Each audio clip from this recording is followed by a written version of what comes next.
Hi everyone! Today we're going to learn a little bit more about the different layers that make up the Earth's surface. It's such a beautiful...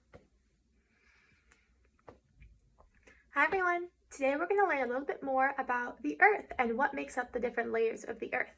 We normally only see what's on the surface and we don't really think about what happens down below, but actually there's a lot of different stuff that happens within the Earth's surface. So the topmost layer of the Earth, that's where we live, we call that the crust. The crust is super thin. It lies just on the surface and it makes up both the mountains where we live and also down to the very bottoms of the ocean. The next little layer is called the mantle. The mantle is the thickest part of where we live.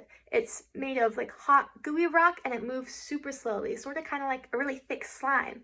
And it's the mantle movement which is what makes up all the different volcanoes and earthquakes that happen really within the Earth. And then finally, at the very center of the Earth, we have the core.